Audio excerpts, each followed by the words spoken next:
Student, कैसे हो आप सभी लोग। मैं हूं डीआरएक्स दिवेश पाल और आज के वीडियो में आपका बहुत बहुत स्वागत है। हम लोग पढ़ रहे हैं कोशिका चक्र एवं कोशिका विभाजन। तो पिछली क्लास में हम लोगों ने कोशिका चक्र देख लिया था। कोशिका चक्र में मैंने आपको बताया था कि कोशिका चक्र में क्या क्या इन्वॉल्व होता है। तो हम लोगों ने बात करी थी कोशिका चक्र में G1 होता है, S होता है, G2 होता है और G0 भी होता है। तो G0 के क्या काम है, ये सारी चीज़ें हम लोग देख चुके थे। हम लोगों ने देखा था कि इंटरफेस हम लोग पूरा देख चुके थे। इसके बाद जो है एम फेस यानी कि जो माइटोसिस फेस है, ये आज हम लोगों को देखना है। तो चलिए स्टार्ट करते हैं। ये मैंने आपको सारे फेस बता दिए हैं, G1, G2, S वगैरह सारी चीज़ें हम लोग देख चुके हैं। तो अगर आपने वीडियो नहीं देखा है, वो वाली क्लास अटेंड नहीं किया, तो आप देख सकते हो। इसके बाद हम लोगों ने बात करी थी कि शांत अवस्था क्या होती है। तो आज हम लोग देखने वाले हैं कि सूत्री विभाजन क्या होता है, यानी कि एम फेस जिसको हम लोग कहते हैं। तो चलिए स्टार्ट करते हैं। यह कोशिका चक्र की सर्वाधिक नाटकीय अवस्था होती है। सॉरी 1 मिनट, फिर से इसको रीड करते हैं। यह कोशिका चक्र की सर्वाधिक नाटकीय अवस्था है। इसका मतलब क्या है, ये नाटक करने लगती है क्या? बहुत, हाँ बिल्कुल नाटक करती है। यहाँ पे गुणसूत्र जो है कभी ऊपर जाते हैं तो कभी नीचे जाते हैं, कभी दाएं जाते हैं, कभी बाएं जाते हैं, कभी आजू कभी बाजू। तो आजू बाजू बाजू बाजू मतलब ये कहीं ना कहीं जो है घूमते फिरते रहते हैं, इसलिए ये जो है नाटकीय अवस्था है। ठीक है। इसके बाद हम लोग बात करते हैं जिसमें कोशिका के सभी घटकों का वृहद पुनर्गठन होता है। यानी जो चीज़ एक बार टूट जाती है या बिखर जाती है वो फिर से बन जाती है। जनक व संतति कोशिका में गुणसूत्र की संख्या बराबर होती है। इसका मतलब क्या है कि जो जनक है यानी जो पेरेंट्स है और जो बनने वाली संतति है, उसमें गुणसूत्र की संख्या कैसे रहेंगी? बराबर ही रहेंगी। जैसे कि अगर कोई 2n सेल है, इससे 2 सेल बनती है, तो वो 2n ही सेल बनेंगी। भली 2 सेल बनेंगी, लेकिन सेल कैसी बनेंगी? 2n सेल ही बनेंगी। तो इसे ही हम लोग क्या कहते हैं? समविभाजन यानी कि समसूत्री विभाजन या माइटोसिस डिवीजन इसको कहते हैं। सुविधा के लिए सूत्री विभाजन को केंद्रक विभाजन की 4 अवस्थाओं में हम लोग विभाजित कर सकते हैं। तो मोस्ट इंपॉर्टेंट याद रखना है कि एम फेज के जो है ना 2 स्टेप होती है। तो पहला तो होता है कैरियोकाइनेसिस। तो आपको ये याद रखना है कैरियोकाइनेसिस। यहाँ समझ लेना आवश्यक है कि कोशिका विभाजन एक प्रगतिशील प्रक्रिया है, यानी कि ये आगे बढ़ते रहती है और इसकी विभिन्न अवस्थाओं के बीच स्पष्ट रूप से विभाजन करना मुश्किल है। कैरियोकाइनेसिस को हम लोग 4 अवस्था में डिवाइड कर सकते हैं। तो ये याद रखना कि जो सूत्री विभाजन है ना, इसमें सबसे पहले केंद्रक का विभाजन होता है जिसको हम लोग कैरियोकाइनेसिस कहते हैं। और दूसरी जो मेथड होती है उसे हम लोग साइटोकाइनेसिस कहते हैं, जिसमें कोशिका द्रव्य का विभाजन होता है। तो कैरियोकाइनेसिस की बात करें तो ये आपको याद रखना है। आपने पीएमटी का पहले एग्जाम दिया है, PMAT, ठीक है। तो पीएमटी के बीच में आपको ए लगाना है, तो आपको याद हो जाएगा प्रोफेस, एम से मेटाफेस, ए से एनाफेस, टी से टीलोफेस। क्लियर है? चलो तो इसको 1 बाय 1 हम लोग देखते हैं। सो 1 मिनट कछु हो गया है। हाँ, तो चलो हम लोग बात करते हैं पूर्वावस्था, जिसको हम लोग क्या कह रहे हैं? इसको हम लोग कहते हैं प्रोफेस। तो प्रोफेस में क्या होता है? तो अंतरावस्था की S व G2 अवस्था के बाद पूर्वावस्था कैरियोकाइनेसिस का पहला पड़ाव होता है, जो मैंने आपको बता दिया है। S व G2 अवस्था में DNA के नए सूत्र बन तो जाते हैं, लेकिन आपस में गुथे होने के कारण स्पष्ट नहीं होते हैं। ठीक है, यानी DNA के नए सूत्र हम लोगों ने देखा था S में बन जाते हैं। भाई S के बाद G आएगा। अगर मैं बात करूं तो कुछ ऐसा देखा था हम लोगों ने, यहाँ पे G1, यहाँ पे S, यहाँ पे G2 और यहाँ पे आएगा M। तो यहाँ पे S में तो जो है DNA बन जाते हैं, यानी डबल हो जाते हैं, लेकिन आपस में गुथे होते हैं। इस कारण से हमें स्पष्ट रूप से दिखाई नहीं देते हैं। तो गुणसूत्री पदार्थ के संघनन का प्रारंभ ही पूर्वावस्था की पहचान है। ये लाइन आपको नहीं भूलनी है, वेरी वेरी इंपॉर्टेंट। ठीक है, कि यहाँ पे गुणसूत्र के जो पदार्थ होते हैं ना, उसका संघनन हो जाता है। संघनन का मतलब क्या होता है? देखो, सेल में क्रोमेटिन रहता है। जब ये क्रोमेटिन जो है गुणसूत्र में परिवर्तित होने लगता है तो उसी को हम लोग संघनन कहते हैं। जैसे आप पानी की बात करें, जब पानी आप उबालोगे तो क्या होगा? धीरे धीरे पानी में संघनन होगा, कंडेंसेशन होगा और पानी कम होते चले जाएंगे। तो ये बहुत सारी चीज़ें बिखरी पड़ी है ना, तो ये कम होंगी, लेकिन ये क्या बन जाएंगी? गुणसूत्र। तो आपको ये याद रखना है जो गुणसूत्र पदार्थ हैं, गुणसूत्री पदार्थ के संघनन का जब प्रारंभ होता है वही पूर्वावस्था की पहचान है। इसके बाद हम लोग यहाँ पे बात करते हैं तो गुणसूत्र संघनन की प्रक्रिया के दौरान ही गुणसूत्री द्रव्य स्पष्ट होने लगते हैं। ठीक है, मोस्ट इंपॉर्टेंट, तारक काय व तारक केंद्र जिसका अंतरावस्था की एस अवस्था के दौरान द्विगुणन हुआ था। तो याद रखना एस अवस्था में इसका भी द्विगुणन हो गया था। अब कोशिका के विपरीत ध्रुव की ओर चलना प्रारंभ करता है। तो हम लोग यहाँ पे बात कर लेते हैं। 1 मिनट यहाँ दिया है क्या हमें। ये प्रारंभिक पूर्वावस्था और ये जो है पश्च पूर्वावस्था। तो यहाँ हम लोग देख लेते हैं। तो यहाँ पे हम लोग बात करते हैं क्या बोला जा रहा है, तारक केंद्र का हम लोगों ने एस अवस्था में क्या हो गया था, द्विगुणन हो गया था। तो ये अब बन गया हमारा केंद्रक जो कोशिका के विपरीत ध्रुव की तरफ जाने लग जाता है। यानी ये जो केंद्रक है, सॉरी तारक केंद्र है, और ये याद रखना मैंने बताया था तारक केंद्र कितने होते हैं, 2। तो ये विपरीत ध्रुव की तरफ जाने की तैयारी करने लगता है। अच्छा, ध्रुव क्या होते हैं, एंड वाला पार्ट, जहाँ खेत में आपने धुरा सुना होगा, जहाँ पे खेत खत्म होता है तो उसी को ध्रुव या ध्रुवा कहते हैं। तो ये याद रखना है। इसके बाद हम लोग यहाँ पे बात करते हैं तो ध्रुव की ओर चलना प्रारंभ कर देता है। इसके बाद हम लोग यहाँ पे बात करते हैं तो पूर्वावस्था के पूर्ण होने के दौरान जो महत्वपूर्ण घटनाएं होती है उसे निम्नलिखित मतलब निम्न विशेषताएं उसमें होती है, तो ये आपको बताना है। तो गुणसूत्री द्रव्य संघनित होकर ठोस गुणसूत्र बन जाता है। तो वही मैंने आपको बताया था कि जो क्रोमेटिन पदार्थ है या जो गुणसूत्र पदार्थ हैं ये संघनित होकर ठोस गुणसूत्र बन जाएंगे। गुणसूत्र 2 अर्ध गुणसूत्रों से बना होता है, जो मैंने आपको बताया था इस टाइप से होता है। तो ये आधा भाग और ये आधा भाग, तो 2 अर्ध गुणसूत्रों से बना होता है। तो गुणसूत्र का जो आधा भाग होता है उसी को हम लोग अर्ध गुणसूत्र कहते हैं, जो आपस में सेंट्रोमेयर से जुड़े रहते हैं।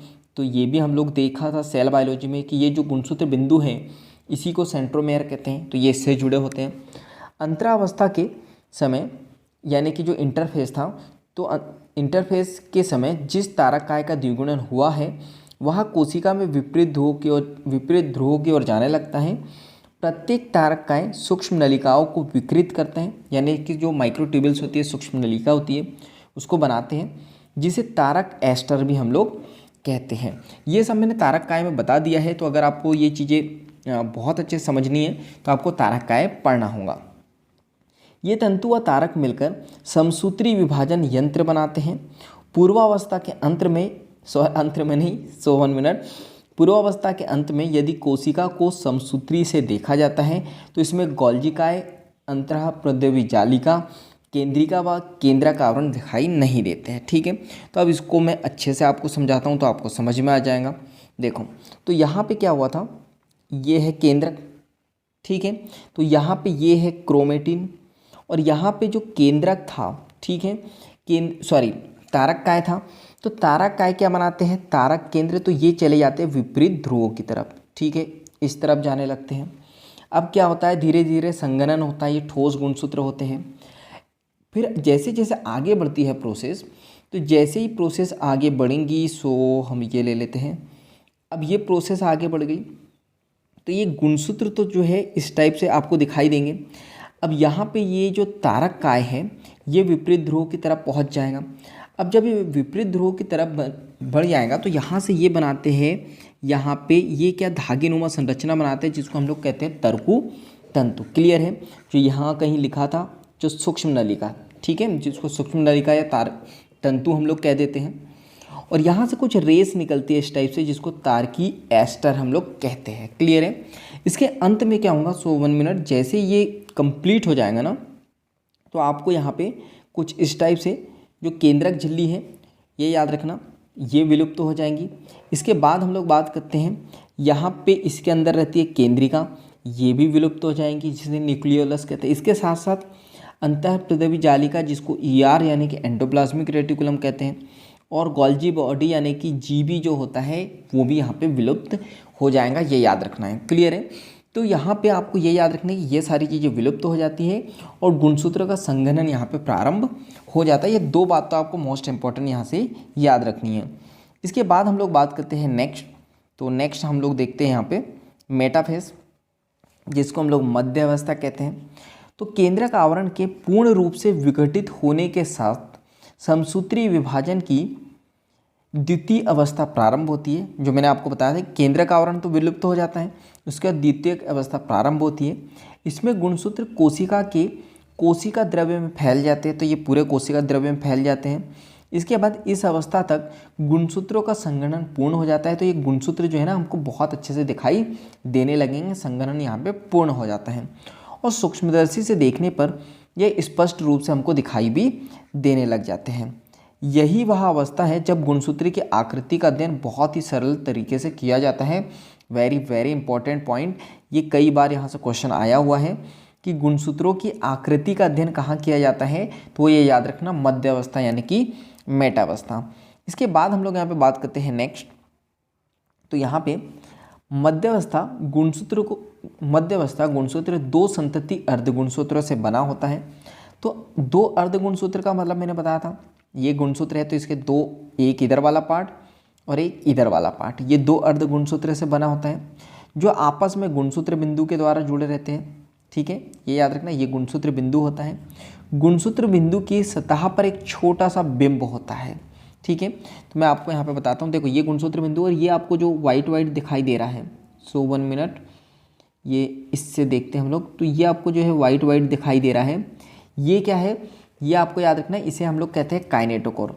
तो यहीं से सूक्ष्म नलिकाओं से बने हुए तर्कुतंतु के जुड़ने का स्थान, ये संरचनाएं काइनेटोकोर है, जो दूसरी ओर कोशिका के केंद्र में स्थित गुणसूत्र से जुड़े होते हैं। तो ये आपको ये याद रखना है। सो 1 मिनट, देखो यहाँ पे मैंने क्या बताया आपको, ये है काइनेटोकोर जो आपको वाइट दिखाई दे रहा है। यहाँ से ये गुणसूत्र से जो है किससे जुड़े हैं, तो ये याद रखना, ये तर्कुतंतु होते हैं। ये तर्कुतंतु से जो है ये जुड़े होते हैं, ये आपको याद रखना है। और किसके द्वारा, काइनेटोकोर के द्वारा, जो हम लोगों ने देखा। इसके बाद हम लोग यहाँ पे बात करते हैं जो दूसरी ओर कोशिका के केंद्र में स्थित गुणसूत्र से जो है जुड़े रहते हैं।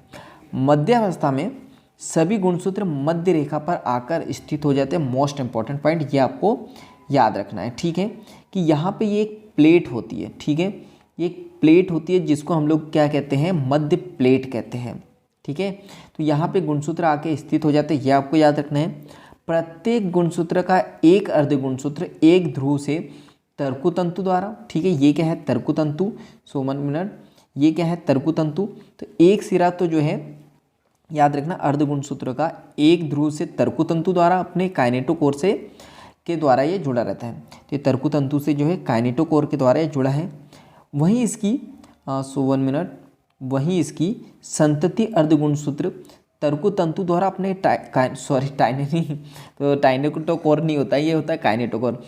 तो वही इसकी संतति अर्धगुणसूत्र तर्कुतंतु द्वारा अपने काइनेटोकोर से विपरीत ध्रुव से ये जुड़ा होता है। देखो ये एक ध्रुव है, ये एक ध्रुव है, तो ये तर्कुतंतु द्वारा एक काइनेटोकोर से और ये भी तर्कुतंतु द्वारा दूसरे काइनेटोकोर से जुड़ा रहता है। मध्यावस्था में जिस तल पर गुणसूत्र पंक्तिबद्ध हो जाते हैं उसे हम लोग मध्यावस्था पटलिका कहते हैं, यानी कि मध्य प्लेट इसको हम लोग कहते हैं। क्लियर है, मध्य पटलिका इसको कहते हैं, याद रखना। जहाँ पे गुणसूत्र क्या हो जाते हैं, पंक्तिबद्ध यानी एक लाइन से जम जाते हैं। इस अवस्था की कुछ विशेष जो है हम लोगों को मुख्य विशेषता बताई गई है जो निम्नवत है, तो इसको हम लोग देख लेते हैं। तो तर्कुतंतु गुणसूत्र के काइनेटोकोर से जुड़े रहते हैं, यह आपको याद रखना है। गुणसूत्र मध्य रेखा की ओर जाकर मध्यावस्था पटलिका पर पंक्तिबद्ध होकर ध्रुवों से किसके द्वारा जुड़े रहते हैं, तर्कुतंतु द्वारा जुड़े रहते हैं, यह आपको याद रखना। तो एक बार इसका डायग्राम हम लोग देख लेते हैं। तो ये है मध्यावस्था। तो मध्यावस्था में वही बताया आपको कि ये जो है क्या होता है, काइनेटोकोर से जो है तर्कुतंतु द्वारा जुड़े रहते हैं विपरीत ध्रुवों की तरफ। ठीक है, यहाँ पे ये प्रॉपर हम लोगों ने बोला एक मेटा प्लेट होती है जिसको मध्यावस्था पटलिका कहते हैं। तो वहाँ पे गुणसूत्र जो है पंक्तिबद्ध जुड़े रहते हैं, ये आपको याद रखना। और यहाँ पे तर्कुतंतु और किसके द्वारा, काइनेटोकोर के द्वारा। इसके बाद जो है नेक्स्ट फेज है पश्चावस्था, तो इसको देख लेते हैं, जिसको हम लोगों ने क्या कहा था, एनाफेज। तो पश्चावस्था के प्रारंभ में मध्यावस्था पटलिका पर आए प्रत्येक गुणसूत्र एक साथ अलग होने लगते हैं, इन्हें संतति अर्धगुणसूत्र कहते हैं। तो ये याद रखना, यहाँ पे क्या होता है, काइनेटोकोर पे जो है तर्कुतंतु जुड़े हुए थे तो उन्होंने खींच लिया गुणसूत्र को, तो ये है अर्धगुणसूत्र।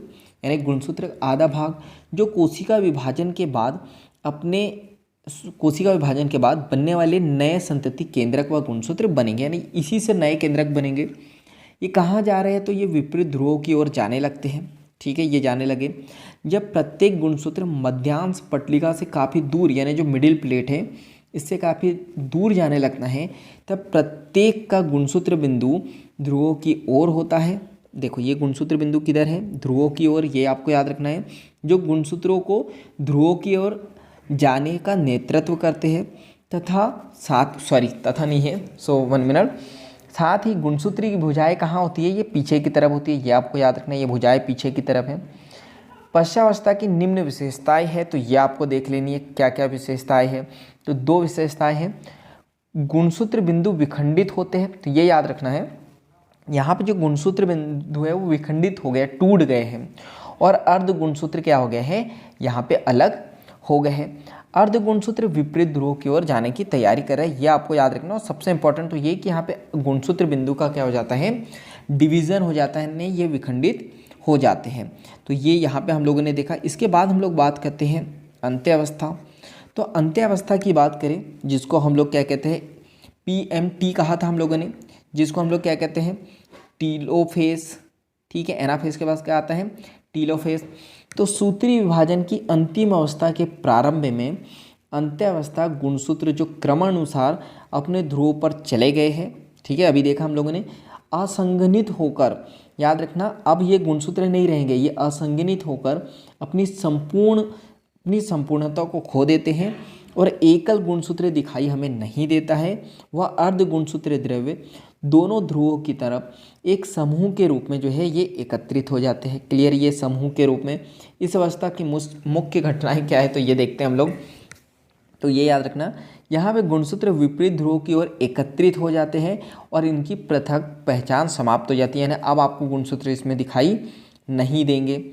गुणसूत्र समूह के चारों तरफ केंद्रक झिल्ली का निर्माण हो जाता है और केंद्रिका का और गोल्जी बॉडी का और जो अंतर्प्रद्रवी जाली का जो प्रोफेज में विलुप्त हुई थी वो पुनः क्या हो जाती है, निर्मित हो जाती है। तो ये आपको याद रखना है। 1 मिनट।